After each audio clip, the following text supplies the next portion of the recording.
Sam, what would you say is your best sporting achievement? Definitely beating my own world record and getting a gold medal at the World Championships in London 2017. To be able to do that in front of a home crowd was absolutely incredible. I played my first contact rugby match in year 4. How did you get into your sport and who inspired you? I first got into wheelchair racing really by just being in the right place at the right time. I started playing wheelchair basketball through a school programme with the local borough, and then from that I started playing at school during my games lessons because I really couldn't do much else apart from just go to the gym. And then from that I ended up playing during my school games lessons, as I said, but then the PE teacher that was taking my class also happened to be an athletic starter for my local club in Kingston that I'm now a part of, and he introduced me to wheelchair racing. So that's really how I got into it, and then I was lucky enough to get Ready funding that allowed me to progress and get better and better in the sport. But I'd say what really inspired me was going to the London 2012 Games and being able to see other athletes, and particularly see wheelchair racing for the first time properly in a big stadium, and that was really inspiring for me. I was spotted for being a potential Paralympian in 2011 when I attended a sprinting day at Bath University that was part of the Playground to Podium scheme. I'd already been spotted for wheelchair basketball, swimming and sitting volleyball through the scheme, and I'd ended up not really enjoying those as much as I ended up enjoying sprinting. And I was put in contact with a coach there, and I've been with that same coach ever since. And I was mainly really inspired by all the other people in the training group because they all showed such dedication, and it kind of showed me that if I put the work in, I could be a world champion like them. I want to know how it feels to be a professional sportsman, and I'm wondering how intense is the training? Training is pretty intense. When I first started training, I was doing it about 3 times a week. It was kind of upped to 4, then to 5, and then to 6. And so I'm still training 6 days a week now, which is about 2 hours every day apart from on Sundays, where I get to have a rest and catch up on all of my university work. So yeah, it's pretty intense, but I enjoy most of it.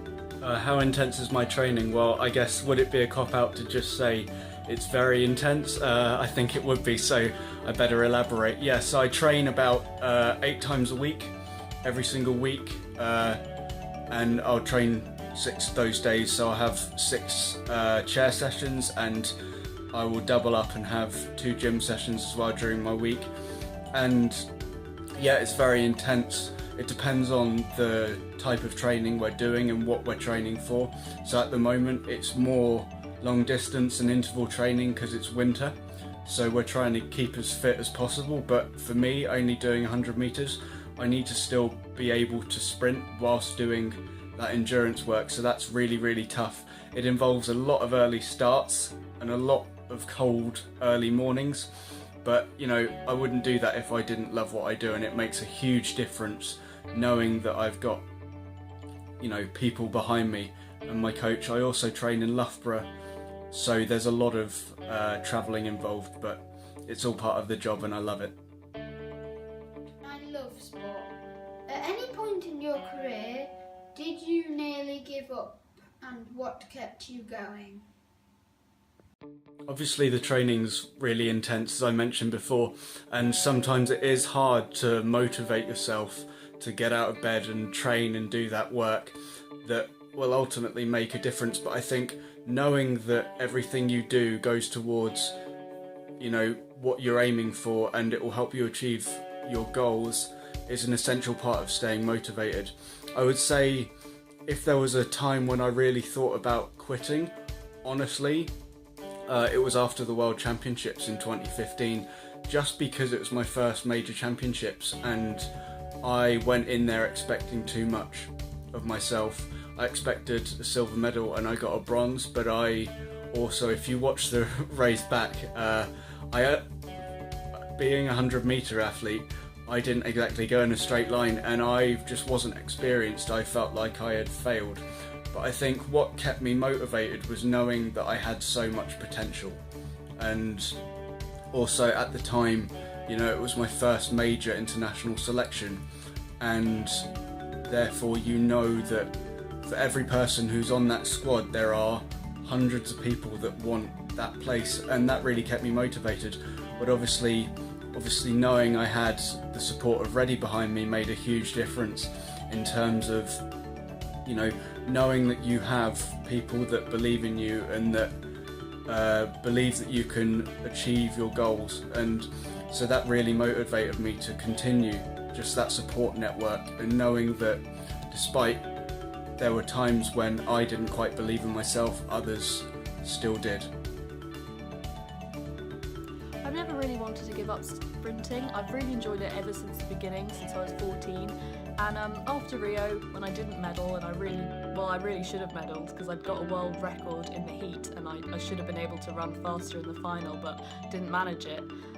That didn't really make me want to give up. It made me want to push further. It made me want to win a medal the next time round, and it was a gold one, and I wouldn't have been happy with any other colour, to be quite honest with you. So yeah, definitely I've never really wanted to give up. Any kind of failure, I think, can be turned into a positive and made into sort of forcing yourself to work harder. I'm wondering what it's like to play sport with a disability. I think it's quite different depending what I'm doing. So if I were to be as part of a team that was mainly able-bodied, which is what I had to do in PE at school, then I didn't really enjoy it. It was quite tricky. I couldn't really keep up with anyone. I was always having to be put in goal because I couldn't really run very far, and I wasn't very good in goal either. So it was pretty boring and not very enjoyable. But when it comes to sprinting, which obviously is an individual sport, it means I can't let anyone else down apart from myself, really, and it makes it a lot easier, as well as having a running blade is also brilliant because it means I can keep up with a lot of other people, able-bodied or not. So I think it really depends on what sport I'm doing. What's it like to play sport with a disability? That's actually an interesting one because I have had my disability from birth, so I don't actually know what it's like not to have a disability. So for me, I would say, because I don't know any different, and yeah, there are times when you can't do things that you would want to do, but because I don't know any different, it's just normal to me, and it's something that you get used to dealing with. And playing sport with a disability is no different. You just approach it differently, and you learn how to cope with things and how to do things differently. Specifically with wheelchair racing, for me it was the first time that I felt that I could actually achieve something and do something really successfully despite having a disability, because actually having really small or kind of underdeveloped legs is actually an advantage, which I guess is a quite strange concept. But for me, growing up with a disability, I'd always relied on my upper body, so I was used to using my arms. So when I actually found wheelchair racing, it made a huge difference to almost be at an advantage because I was used to using my upper body so much.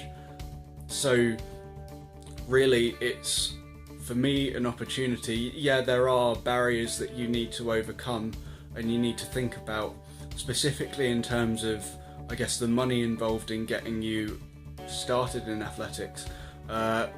As I'm sure Reddy will be able to tell you, it's not cheap, but it's just something that charities like Reddy allow people like myself and people just starting out to get over, and it makes a huge difference.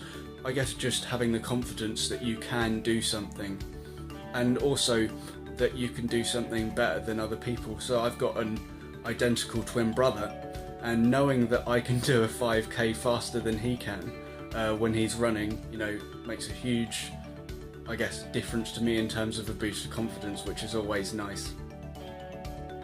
Has your disability ever stopped you doing something that you wanted to accomplish? I would say that in some aspects of life, my disability has stopped me from doing things, but there have always been alternatives, and growing up with a disability, it just teaches you to, I guess, rethink the way that you view things. It puts things in perspective in terms of what you can and can't do.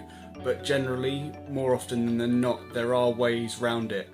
And that's one of the great things about having a disability, in terms of it makes you just think differently to maybe how everyone else thinks about doing certain things.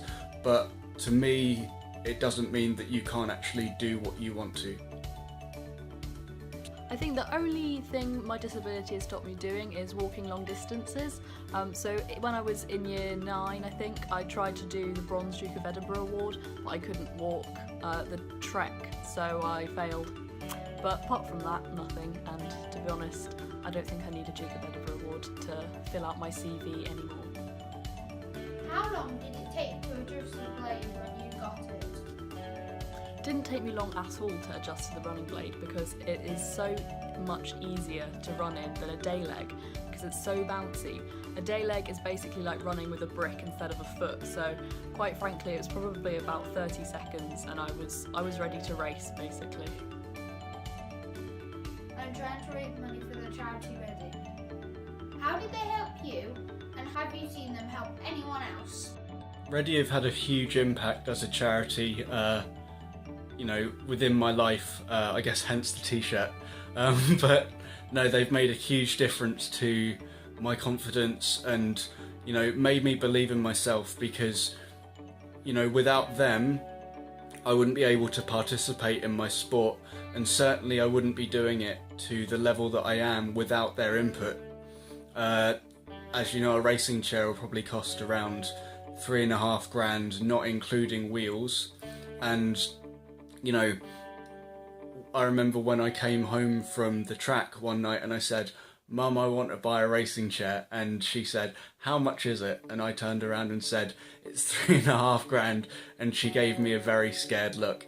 And that's one of the things is, yeah, this sport's great, but it's very expensive, and getting people into it is very difficult unless you have, volunteers and people that are willing to help with that and raise money.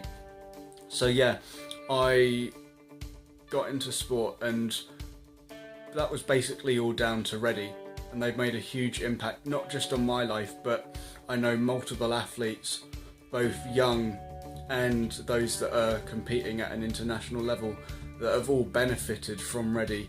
And it makes a huge difference in terms of being able to properly pursue something that you love and that you're really good at. Ready helped me by paying for a running leg, which was absolutely incredible because it's so much money and my parents were able to afford it, and I can't really thank them enough, because without it I definitely wouldn't be a world champion, I wouldn't be sprinting, I probably wouldn't be doing any exercise at all, so it's absolutely changed my life. And yeah, I've definitely seen they've helped so many other people, especially Toby Gold and Carrie Adenigan, because they're also on the Paralympic team, and you can see how much it can propel someone into being an elite athlete, and it's absolutely brilliant. What did you want to do when you were 10?